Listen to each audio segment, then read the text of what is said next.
ನರಸಾಪುರದಲ್ಲಿ ರೈತ ನಾಯಕ ಸಿ ಬೈರೇಗೌಡ ಸಹಕಾರ ಭವನ ಲೋಕಾರ್ಪಣೆ. ನರಸಾಪುರ ವಿವಿಧೋದ್ದೇಶ ಪ್ರಾಥಮಿಕ ಕೃಷಿ ಗ್ರಾಮೀಣ ಸಹಕಾರ ಸಂಘ ನಿಯಮಿತ ನರಸಾಪುರ ಸಂಘದ ನೂತನ ಕಟ್ಟಡ ಉದ್ಘಾಟನಾ ಸಮಾರಂಭ.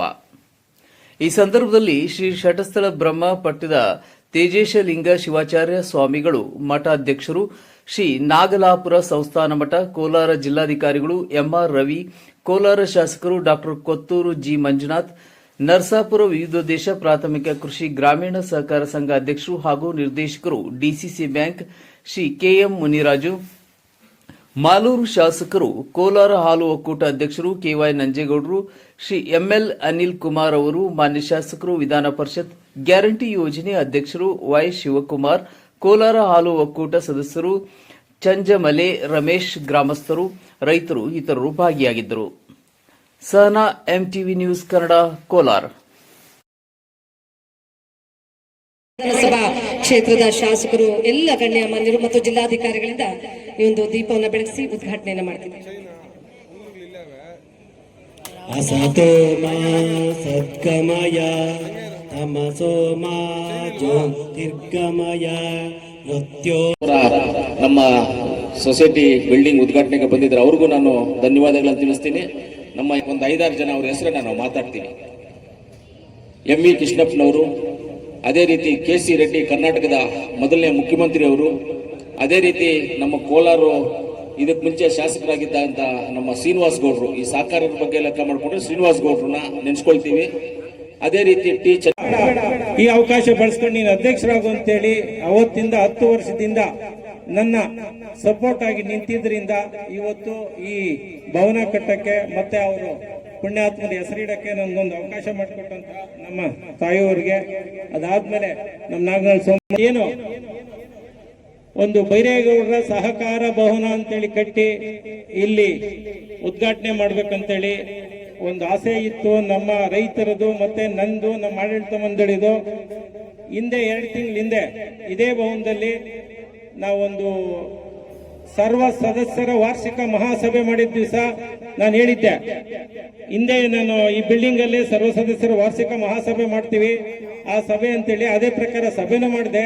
ಆ ಸಭೆನಲ್ಲಿ ಒಂದು ಆಶ್ವಾಸನೆ ಕೊಟ್ಟೆ, ನಾವು ಈ ಆಡಳಿತ ಮಂಡಳಿ ಇದ್ದಾಗೆ ಒಂದು ಉದ್ಘಾಟನೆ ಮಾಡಿ ನಿಮ್ನೆಲ್ಲ ಕರೆದು ಒಂದು ಸಹಕಾರ ಹಬ್ಬ, ಸಹಕಾರ ಭವನದಲ್ಲಿ ಒಂದು ಸಹಕಾರ ಹಬ್ಬ ಟೈಪ್ ಮಾಡೋಣ ಅಂತೇಳಿ ಹೇಳಿದ್ದೆ. ಅದರ ಪ್ರಕಾರ ನೀವೆಲ್ಲ ಬಂದು ಸಹಕರಿಸಿದ್ರಿ. ಇವತ್ತು ಹಬ್ಬದ ವಾತಾವರಣ ಇದೆ ಹೋಬಳಿನಲ್ಲಿ, ನಮ್ಮ ಕೋಲಾರ ತಾಲೂಕಲ್ಲಿ. ನಿಮ್ಮೆಲ್ಲ ಆಶೀರ್ವಾದದಿಂದ ನಾನು ಈ ಭವನ ಕಟ್ಟಿದ್ರಿಂದ, ನೀವೆಲ್ಲ ಬಂದಿದ್ರಿಂದ ನನಗೆ ತುಂಬಾ ಖುಷಿ ಆಗುತ್ತೆ. ನಿಮ್ಮ ವಿಶ್ವಾಸ ಮತ್ತೆ ನಿಮ್ಮ ಸಹಕಾರ ಎಂದಿಗೂ ನನ್ನ ಮೇಲೆ ಹೀಗೆ ಇರ್ಲಿ ಅಂತ ತಮ್ಮಲ್ಲಿ ಕೇಳ್ಕೊಳ್ತೇನೆ. ಇದೇ ತರ ಇಲ್ಲಿ ಕಳೆದ 10 ವರ್ಷದಿಂದ ನಾನು ಅಧ್ಯಕ್ಷನಾಗಿದ್ದೆ. ಹಿಂದೆ ಇಲ್ಲೇನು ನಮ್ಮ ಬೈರೇಗೌಡರಾಗ್ಬೋದು, ಅಪ್ಪಲಪ್ಪನವ್ರು ಆಗ್ಬೋದು, ನಮ್ಮ ಬಿಸಣ್ಣವ್ರು ಆಗ್ಬೋದು, ಇಲ್ಲಿ ಸುಮಾರು ಜನ ಇಲ್ಲಿ ಅಧ್ಯಕ್ಷರಾಗಿ ಕೆಲಸ ಮಾಡೋಗಿದ್ದಾರೆ. ಅವ್ರು ಏನು ಕೆಲಸ ಮಾಡಿ ಅವರು ದಾರಿಯಲ್ಲಿ ಹೋದ್ರು ಅದೇ ದಾರಿಯಲ್ಲಿ ನಾನು ನಡ್ಕೊಂಡ್ಬಂದು 10 ವರ್ಷದಿಂದ ಒಂದು TAP ಸಂಸ್ಥೆ ಡೈರೆಕ್ಟರ್ ಆಗಕ್ಕೆ ಅವಕಾಶ ಮಾಡಿಕೊಟ್ರು. ಕೋಲಾರ ಚಿಕ್ಕಬಳ್ಳಾಪುರ ಡಿಸಿಸಿ ಬ್ಯಾಂಕ್ ನಿರ್ದೇಶಕರಾಗಕ್ಕೂ ಒಂದು ಅವಕಾಶ ಮಾಡಿಕೊಟ್ಟಿದ್ದಾರೆ. ಆ ಎಲ್ಲವನ್ನು ಸಹಕಾರಕ್ಕೂ ನಾನು ಮರೆಯೋದಿಲ್ಲ. ಮತ್ತೆ ಇಲ್ಲಿ ಈ ಭವನ ಕಟ್ಟಬೇಕಾದ್ರೆ ನಾವು ಲೋನ್ ಮಾಡಿಸಿಲ್ಲ, ಬರೀ 25 ಲಕ್ಷ ಮಾತ್ರ ಅನುದಾನ ಮಾಡಿದ್ವಿ. ಒಟ್ಟು 1,30,30,00,000 ಲಕ್ಷಕ್ಕೆ ಖರ್ಚಾಗಿದೆ. ಇದರಲ್ಲಿ ಸರ್ಕಾರದ ಅನುದಾನ 10 ಲಕ್ಷ, MLA ಅವ್ರದ್ದು 10 ಲಕ್ಷ, MLC ಅವ್ರದ್ದು 5 ಲಕ್ಷ, ಒಟ್ಟು 25 ಲಕ್ಷ ಅನುದಾನ ತಗೊಂಡು 1,35 ಲಕ್ಷದಲ್ಲಿ 1,05,00,000 ನಮ್ಮ ಸ್ವಂತ ಬಂಡವಾಳದಿಂದ ನಿರ್ಮಿಸಿದ್ವಿ. ಇದು ನಬಾರ್ಡ್ದಿಂದ ಲೋನ್ ಸ್ಯಾಂಕ್ಷನ್ ಆಗಿತ್ತು 70 ಲಕ್ಷ ರೂಪಾಯಿ. ಅದು ನಾವು ಡ್ರಾ ಮಾಡಕ್ಕಾಗ್ಲಿಲ್ಲ. ಇಲ್ಲಿ ಸೈಟು ನಮಗ್ ಬೇಗನೆ ಸ್ಯಾಂಕ್ಷನ್ ಆಗದೆ ಇದ್ದಿದ್ರಿಂದ 1.5 ವರ್ಷ 2 ವರ್ಷ ವಿಳಂಬ ಆಗಿದ್ದರಿಂದ ನಬಾರ್ಡ್ ಸ್ಯಾಂಕ್ಷನ್ ಆಗಿದ್ದಂತಹ ಲೋನು ಕ್ಯಾನ್ಸಲ್ ಆಗಿತ್ತು. ಆ ಇದರಲ್ಲಿ ಈಗ ಓನ್ ಫಂಡ್ಸ್ ಕಟ್ಟಿದ್ವಿ. ಪಕ್ಕದಲ್ಲಿ ಒಂದು ಅಂಗಡಿ ಬಾಡಿಗೆ ಕೊಟ್ಟಿದ್ವಿ, 2 ಅಂಗಡಿ, ಅದೊಂದು 65,000 ರೂಪಾಯಿ ಬಾಡಿಗೆ ಬರುತ್ತೆ. ಅದ್ರ ಪಕ್ಕದೊಂದು ಗೊಬ್ಬರಗೂಡನ್ ಮಾಡ್ಕೊಂಡಿದ್ವಿ. ಅದ್ರ ಪಕ್ಕದಲ್ಲಿ ನ್ಯಾಯಬೆಲೆ ಅಂಗಡಿಗೆ ಅಕ್ಕಿಗೂಡನ್ ಮಾಡ್ಕೊಂಡಿದ್ವಿ. ಮೇಲೆ ಒಂದು ಬ್ಯಾಂಕಿಂಗ್ ಕೌಂಟರ್ ಮಾಡ್ಕೊಂಡಿದ್ವಿ. ಅದ್ರ ಪಕ್ಕದಲ್ಲಿ ಒಂದು ಆಡಳಿತ ಭವನ ಮಾಡ್ಕೊಂಡಿದ್ವಿ. ನೀವೀಗ ಬ್ಯಾಂಕಿಂಗ್ ಕೌಂಟರ್ ಅಲ್ಲಿ ಎಲ್ರು ಬ್ಯಾಂಕ್ ಅಲ್ಲಿ ಏನು ವ್ಯವಹಾರ ಮಾಡ್ತೀರಾ ಆ ತರ SBI ಅಕೌಂಟ್ ಕಟ್ಟೋದು, ತಗೊಳೋದು ಎನಿ ಟೈಮ್ ಒಬ್ರು ಇರ್ತಾರೆ. ಮತ್ತೆ ಎಲ್ಲರಿಗೂ ನಮಸ್ಕಾರಗಳು. ಇವತ್ತೆಲ್ಲೋ ಒಂದು ಕಡೆ ಒಂದು ವಿಶೇಷವಾದ ಒಂದು ಕಾರ್ಯಕ್ರಮದ ಭಾಗವಹಿಸಿದ್ದೇನೋ ನರಸಾಪುರದಲ್ಲಿ ಅನಿಸ್ತದೆ. ಯಾಕಂದ್ರೆ ಈ ಜಾಗಕ್ಕೆ ಒಂದು ಶಕ್ತಿ ಇದೆ. ಆ ಜೊತೆಗೆ ಈ ಸಂಘ ಏನು ನಮ್ಮ ನೂತನವಾಗಿ ಇವತ್ತು ಉದ್ಘಾಟನೆ ಮಾಡ್ತಾ ಇದ್ದೀರಿ, ಗ್ರಾಮೀಣ ಸಹಕಾರ ಸಂಘ ಒಂದು ಬಿಲ್ಡಿಂಗು, ಇದು ಪ್ರಾರಂಭ ಆಗಿದ್ದು 62ರಲ್ಲಿ. ನಾನು ನೋಡಿದೆ, ನಾವೆಲ್ಲ ಹುಟ್ಟಿದ್ವು, ನಾವು 62 ಹುಟ್ಟಿದ್ದು ನಾವು. ಅಂತ ಒಂದು ಕಾರ್ಯಕ್ರಮದಲ್ಲಿ ಭಾಗವಹಿಸಿದ್ದು ಒಂದು ಇತಿಹಾಸ ಇದೆ. ಅಂತ ಕಾರ್ಯಕ್ರಮ ಭಾಗವಹಿಸಿದ ತುಂಬ ಖುಷಿಯಾಗಿದೆ. ಮತ್ತು ಈ ಕಟ್ಟಡದ ಉದ್ಘಾಟನೆಯ ಕಾರ್ಯಕ್ರಮದಲ್ಲಿ ಈ ಭಾಗದ ಶಾಸಕರು ತುಂಬ ಆಕ್ಟಿವ್ ಆಗಿರ್ತಾರೆ, ಕೆಲಸ ಮಾಡಿಸ್ಕೊಳ್ಳೋದು ತುಂಬ ನುಸುಮ್ರು. ಮುಖ್ಯಮಂತ್ರಿ ತಾಗ ಸೈನ್ ಹಾಕ್ಸೋದು, ಮಂತ್ರಿಗಳ ತಾಗ ಸೈನ್ ಹಾಕ್ಸೋದು ನಾನು ನೋಡ್ತಾ ಇರ್ತೀನಿ. ನಾನು ಹೆಂಗೋ ಹೋಗಿ ಸೈನ್ ಹಾಕ್ಸ್ಬಿಡ್ತಾರೆ. ನಾನು ನೋಡಿದ ಪ್ರಕಾರ ಹೇಳ್ತೀನಪ್ಪ ನಿಮ್ಮ ಮುಂದುಗಡೆ ಅಂತ ಶಾಸಕರು ಈ ಭಾಗದಲ್ಲಿ ನೀವು ಪಡೆದಿರೋ ನೀವೇ ಪುಣ್ಯಮಂತರು ಅಂತ ನನಗೆ ಅನಿಸ್ತದೆ. ಅವರು ಕೂಡ ಭಾಗವಹಿಸಿದ್ದಾರೆ. ಅದ್ರ ಜೊತೆಗೆ ಯಾವುದೇ ಸಂದರ್ಭದಲ್ಲಿ ನಾವು ನೋಡ್ತಾ ಇರ್ತೀವಿ ತುಂಬ ಆಸಕ್ತಿಯಿಂದ ಕೆಲಸ ಮಾಡೋದು ಅಂತ ಜಿಲ್ಲಾಧಿಕಾರಿ ರವಿ ಸಾಹೇಬರು ಕೂಡ ಭಾಗವಹಿಸಿದ್ದಾರೆ.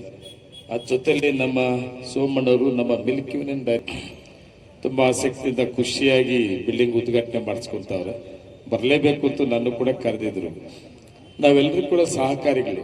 ನಾನು ಕೂಡ, ನನಗೆ ನೆನಪಿದೆ, ನಾನು ಟೇಕಲ್ಲಿ ಹೈಸ್ಕೂಲ್ ಬಿಟ್ಟು ಮನೆಗೆ ಹೋಗ್ತೀನಿ. ನಾನು ಹೈಸ್ಕೂಲಿಂದ ಮನೆಗೆ ಹೋದ್ರೆ ಹೋಗಿದ ತಕ್ಷಣ ನಮ್ಮೂರಲ್ಲಿ ಪ್ರಾರಂಭ ಮಾಡಿದ್ದೆ ನಾನು ಯುವಕ ರೈತ ಸಂಘ ಅಂತ. ಯುವಕ ರೈತ ಸಂಘ 35 ಜನ ಹುಡುಗರನ್ನ ಇಟ್ಕೊಂಡು ಸಂಘ ಕಟ್ಟಿದೆ. ಆ ಕಾಲಕ್ಕೆ ರಿಜಿಸ್ಟ್ರೇಷನ್ ಮಾಡಿಸಿದ್ದೆ, ನೆನಪು ನನಗೆ. ಅವತ್ತು ತುಂಬಾ ಕಷ್ಟ. 1 ರೂಪಾಯಿ 35 ಜನ 1 ರೂಪಾಯಿ ಪ್ರಾರಂಭ ಮಾಡಿದ್ವಿ. 35 ರೂಪಾಯಿನ 40,000 ಮಾಡಿದ್ವಿ. 40,000 ಮಾಡಿ ಆ ಕಾಲಕ್ಕೆ ಒಂದು ಯುವಕ ರೈತ ಸಂಘ ಬಿಲ್ಡಿಂಗ್ ಕಟ್ಟಿದ್ ನಾವು.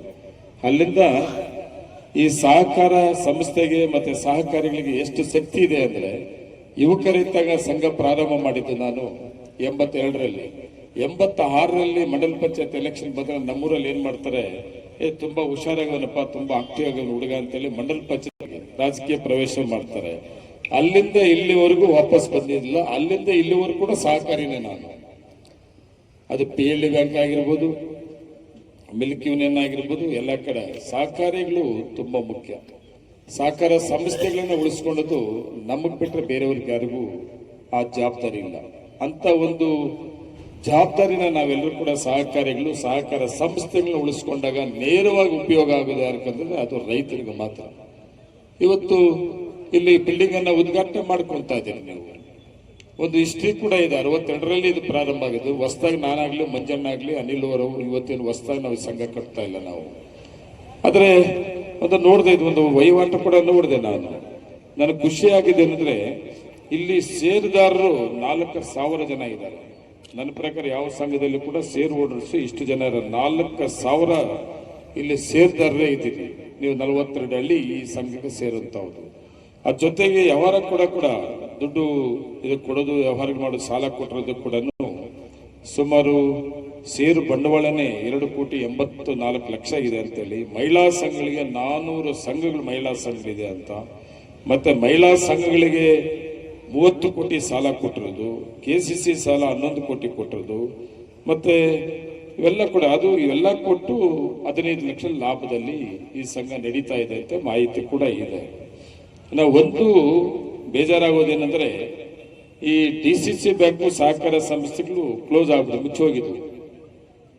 ಮುಂದೆ ಓದು ಅವಧಿಯಲ್ಲಿ ಸನ್ಮಾನ್ಯ ಮುಖ್ಯಮಂತ್ರಿ ಸಿದ್ದರಾಮಯ್ಯ ಮುಖ್ಯಮಂತ್ರಿಗಳಾಗಿದ್ದಾಗ ರಮೇಶ್ ಕುಮಾರ್ ಅಣ್ಣವರು, ಕೃಷ್ಣ ಬೈರೇಗೌಡರು ಇವರೊಂದು ಟೀಮು ಕೋಲಾರ DCC ಬ್ಯಾಂಕ್ ಅನ್ನ ಮತ್ತೆ ಪ್ರಾರಂಭ ಮಾಡಬೇಕು, ಇಲ್ಲಿ ರೈತರಿಗೆ ಅನುಕೂಲ ಆಗ್ತಾ ಇಲ್ಲ ಅಂತೇಳಿ ಅದೇನು ಕ್ಲೋಸ್ ಆಗಿದೆ ಮುಚ್ಚಿದ್ದನ್ನ ಓಪನ್ ಮಾಡೋದಕ್ಕೆ ಅವತ್ತು ತಗೊಂಡಂತ ತೀರ್ಮಾನ ಇವತ್ತು DCC ಬ್ಯಾಂಕು ರಾಜ್ಯದಲ್ಲಿ ಮೊದಲನೇ ಸ್ಥಾನಕ್ಕೆ ಬಂತು. ಮಹಿಳಾ ಸಂಘ ಸಾಲ ಕೊಡುವಂತಹದಿರ್ಬೋದು, ರೈತರಿಗೆ ಸಾಲ ಕೊಡುವಂತಹದ್ದಾಗಿರ್ಬೋದು. ಆದರೆ ಇವತ್ತು ಇಲ್ಲೋ ಒಂದು ಕಡೆ ನಮ್ಮ ಕಾಲದಲ್ಲಿ ಆ ಅವಕಾಶ ನಮ್ಮ ಮಹಿಳಾ ಸಂಘಗಳು ಮತ್ತು ರೈತರು ವಂಚಿತರಾಗ್ತಾ ಇದಾರಲ್ಲ ಅಂತ.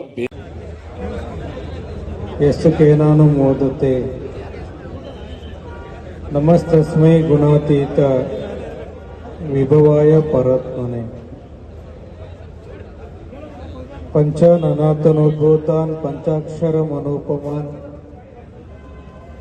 ಪಂಚಸೂತ್ರ ಕೃತೋ ಒಂದೇ ಪಂಚಾಚಾರ್ಯನ್ ಜಗದ್ಗುರು. ಪ್ರಾರಂಭದಲ್ಲಿ ಶ್ರೀ ಮಠದ ಕ್ಷೇತ್ರನಾಥನಾಗಿರೋ ವೀರಭದ್ರ ಸ್ವಾಮಿಯನ್ನ, ಶ್ರೀ ಮಠದ ಕರ್ತೃಗದ್ದುಗೆಗಳಿಗೆ ಅನಂತ ಕೋಟಿ ಪ್ರಣಾಮಗಳನ್ನು ಸಮರ್ಪಿಸಿ, ಚಿನ್ನದ ನಾಡು, ರೇಷ್ಮೆ ಬೀಡು, ಕ್ಷೀರದ ನಾಡು ಕೋಲಾರ ಜಿಲ್ಲೆಯ ಕೋಲಾರ ತಾಲೂಕಿನ